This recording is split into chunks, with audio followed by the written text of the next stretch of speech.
रामायण भगवान राम, हनुमान, रावण, बाली और कुंभकर्ण जैसे बड़े योद्धाओं से भरी हुई है। लेकिन रामायण में एक योद्धा इन सबसे ज़्यादा शक्तिशाली था।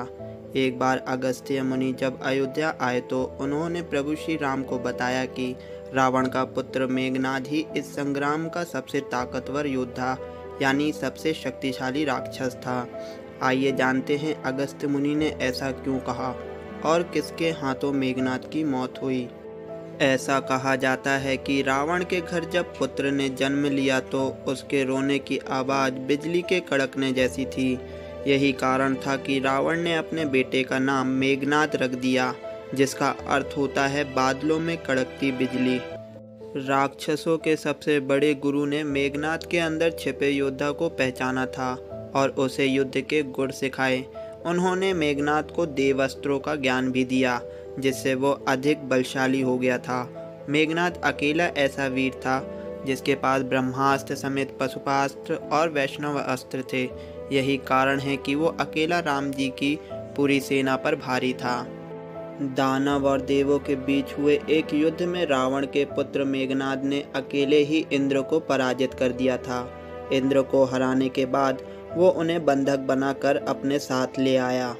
इस बारे में जब ब्रह्मा को पता चला तो उन्होंने इंद्र को छोड़ने के लिए मेघनाद को एक वरदान देने की बात कही।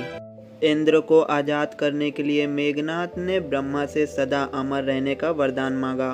ब्रह्मा ने इससे इनकार कर दिया और उन्हें युद्ध में कभी परास्त न होने का वरदान दिया। ब्रह्मा ने मेघनाद से कहा कि तुम्हें कभी कोई युद्ध में परास्त नहीं कर सकेगा, लेकिन हर युद्ध से पहले उसे अपने प्रत्यंगिरा देवी के लिए यज्ञ करना होगा। ब्रह्मा ने ही मेघनाद को इंद्रजीत नाम दिया था। कुंभकर्ण का वध होने के बाद युद्ध भूमि पर कदम रखते ही मेघनाद ने कोहराम मचाकर रख दिया था। अपने मायावी शस्त्रों से उन्होंने राम की पूरी सेना को हिलाकर रख दिया था। भगवान राम से लेकर हनुमान तक मेघनाद को रोकने में असफल हो रहे थे।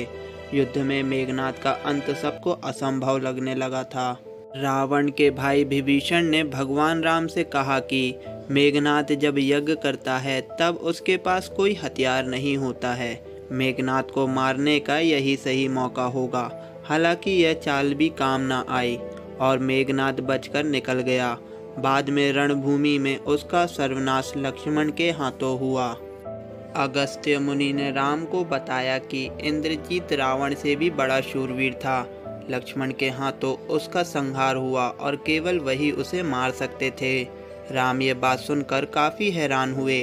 तब अगस्त्य ने बताया कि वरदान देते वक्त ब्रह्मा ने मेघनाद से कहा था कि उसका वध ऐसे योद्धा के हाथों ही हो सकता है जो 14 वर्षों से ना सोया हो।